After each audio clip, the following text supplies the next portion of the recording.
Good morning student. आज का जो टॉपिक हमें पढ़ना है वह है द्विसंकर cross, that mean dihybrid cross. अगर हम डाई हाइब्रिड क्रॉस पढ़ रहे हैं जेनेटिक्स में, आनुवंशिकता में द्विसंकर या डाई हाइब्रिड क्रॉस पढ़ना है तो यह होता क्या है।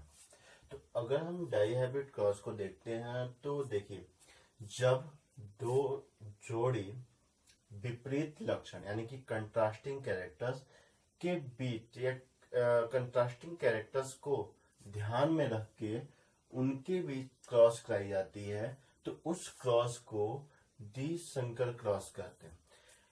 फॉर एग्जाम्पल अगर हम समझे, देखो प्लांट में या एनिमल्स में बहुत से कैरेक्टर्स होते हैं, more than one, more than 200, बहुत से कैरेक्टर्स होते हैं, लेकिन हम सभी कैरेक्टर्स को ध्यान में नहीं रखेंगे, ओनली 2 कैरेक्टर्स को ध्यान में रखेंगे। तो इस प्रकार के क्लास को द्विसंकर क्रॉस कहते हैं। एक एग्जांपल देखते हैं। सपोज कर लीजिए कोई पौधा है, लंबा है और उसमें लाल पुष्प आते हैं। तो ये 2 कैरेक्टर थे, एक तो कैरेक्टर पौधे का लंबा होना और दूसरा उसके पुष्प का कलर है रेड। ठीक है, तो ये 2 कैरेक्टर्स है। अगर इसके विपरीत कैरेक्टर्स वाले पौधे से इनका क्रॉस कराया जाए तो इसका विपरीत जो पौधा है या विपरीत कैरेक्टर्स वाला जो पौधा है वो बौना एवं सफेद है, यानी कि जो लंबा पौधा है इसका विपरीत बौना हो गया और लाल पुष्प का विपरीत क्या हो गया, सफेद हो गया। तो यह देखिए, यह दोनों कैरेक्टर, दोनों प्लांट के कैरेक्टर्स को देखते हैं तो एक पेयर यह और एक पेयर यह, यानी कि कितने पेयर्स हो गए, 2 पेयर। तो 2 पेयर्स या 2 जोड़ी विपरीत लक्षणों के बीच में क्रॉस कराते हैं, इसी को हम डाई हाइब्रिड क्रॉस कहते हैं। अब यहाँ पे देखिए, अगर हम डाई हाइब्रिड क्रॉस को देखते हैं तो पौधे का लंबा लाल पुष्प का होना या बौना या सफेद पुष्प का होना, यह उसका फिनोटाइप है, या कैरेक्टर हमें दिखाई देते हैं, इसलिए इसको हम क्या बोलते हैं, फिनोटाइप। यानी कि प्लांट में 2 कैरेक्टर्स हमें दिखाई दे वो क्या कहलाते हैं, फिनोटाइप। ठीक है। दूसरा, अगर कोई कैरेक्टर्स है, कोई भी कैरेक्टर्स है तो कैरेक्टर्स के लिए कोई ना कोई जीन रिस्पॉन्सिबल होगा। किसी भी कैरेक्टर्स के लिए कोई ना कोई जीन क्या होगा, रिस्पॉन्सिबल होगा। अब जैसे लंबे के लिए कैपिटल टी जीन रिस्पॉन्सिबल है, रेड के लिए कैपिटल आर जीन रिस्पॉन्सिबल है, वैसे ही बौनेपन के लिए स्मॉल टी और सफेद के लिए स्मॉल आर जीन रिस्पॉन्सिबल है।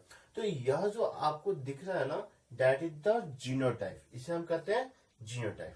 अब एक और बात नोट करने वाली है कि अगर हम किसी भी पौधे में सबसे पहले क्रॉस कराते हैं तो उसे P1 जनरेशन यानी कि पित्त पीढ़ी कहते हैं।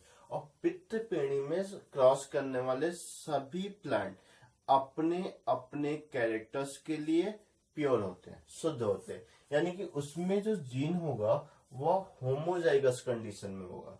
ठीक है, जैसे कैपिटल आर स्मॉल टी और स्मॉल आर। ठीक है, तो यहाँ पे कैपिटल टी लंबे के लिए शुद्ध जीन है, कैपिटल आर रेड के लिए शुद्ध जीन है। ठीक है, अब चलिए, अब क्रॉस कराने के लिए हमें सबसे इंपॉर्टेंट है कि हमें उसके गैमेट्स का फॉर्मेशन करना पड़ता है। कोई भी क्रॉस कराने के लिए हमें गैमेट्स बनाना बहुत ही आवश्यक। तो गैमेट्स कैसे बनाते हैं, सपोज कि यह कैपिटल टी जीन है, इसका गैमेट्स बनाना है तो दोनों पेयर्स में है, तो इनको अनपेयर्ड कर देते हैं, अप्लाइड हो जाएंगे तो यह गैमेट्स हो जाएगा। इसको भी अनपेयर्ड करेंगे तो एक कैपिटल आर यहाँ पे, एक कैपिटल आर यहाँ पे। ठीक है, तो इस पौधे से एक ही प्रकार के 2 गैमेट्स प्राप्त हुए, कैपिटल आर। अब यहाँ पे देखते हैं बौने के लिए, तो बौने के लिए यहाँ स्मॉल टी है, दोनों को हमने अलग कर दिया, सिंपल था मेथड है। यहाँ पे स्मॉल आर है तो दोनों को अलग करके एक दूसरे के पास हमने लगा दिया, तो ये बन गया क्या, गैमेट्स बनने के बाद हमें क्रॉस कराना होता है, हमें इनका क्रॉस कराना होता है। तो देखिए, इस वाले गैमेट्स का क्रॉस इस यानी कि दूसरे पौधे के पहले तथा दूसरे दोनों गैमेट्स से क्रमशः क्रॉस करानी पड़ेगी। तो यहाँ देखिए, इसका क्रॉस हम इसके साथ कराते हैं, तो यहाँ कैपिटल टी और यहाँ स्मॉल टी है, कैपिटल टी स्मॉल टी, यहाँ कैपिटल आर, यहाँ पे स्मॉल आर है, कैपिटल आर स्मॉल आर। अब इसी के क्रॉस एक बार दूसरे पौधे के दूसरे गैमिक्स के साथ, यानी कि पहले गैमिक्स का क्रॉस दूसरे पौधे के दूसरे गैमिक्स से कराते हैं। सेम टू सेम ही प्राप्त होगा, capital T small T capital R small R. अब देखिए, अब दूसरे पौधे का पहला गैमिक्स, तो यह पहले पौधे का दूसरा गैमिक्स है, इसका क्रॉस हम कराते हैं दूसरे पौधे के पहले गैमिक्स के साथ। तो यहाँ देखिए कैपिटल टी यहाँ पे भी है, स्मॉल टी यहाँ, small T capital R small R, ठीक है, यह प्राप्त हो गया। अब यहाँ पे देखते हैं, तो इसका बचा हुआ अब इसके साथ,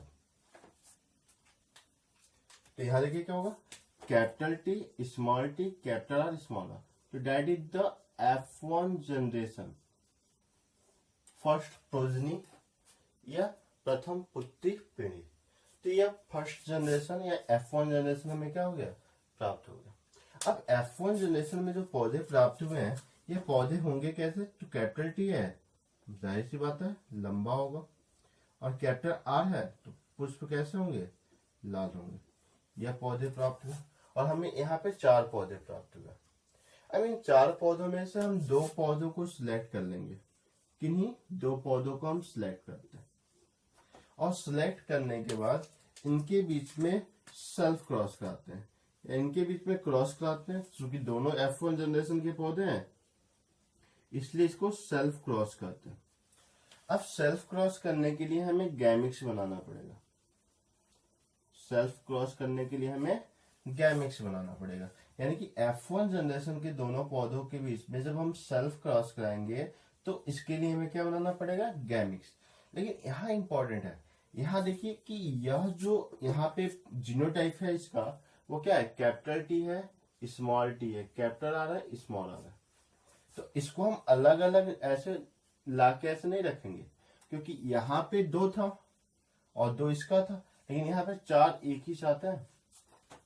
तो इसका गैमिक्स कैसे बनाया जाता है, देखिए गैमिक्स बनाएंगे तो कैरेक्टर्स हैप्लॉइड होने चाहिए, मतलब जीन हैप्लॉइड होने चाहिए।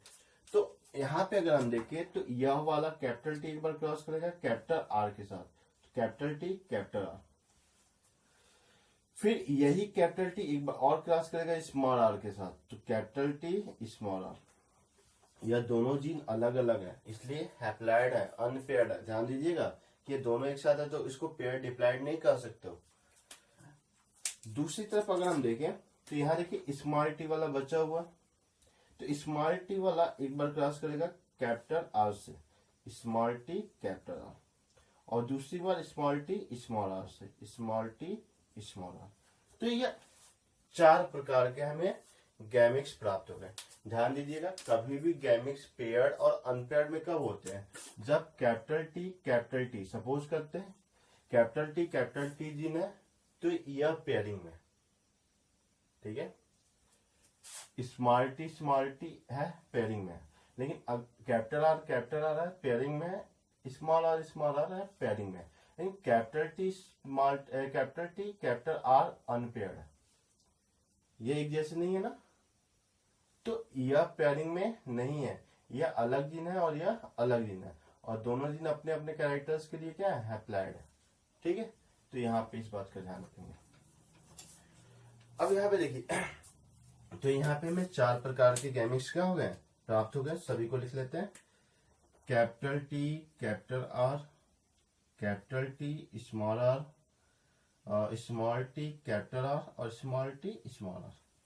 4 यहाँ पे गैमिक्स प्राप्त होंगे, और 4 इससे भी प्राप्त होंगे, सेम टू सेम यही रहेगा, capital T capital R, capital T small R, small T capital R, और स्मॉल टी स्मॉल आर।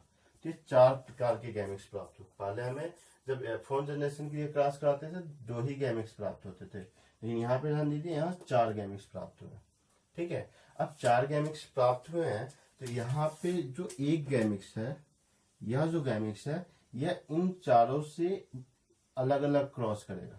तो कितनी बार क्रॉस करेगा, 4 बार।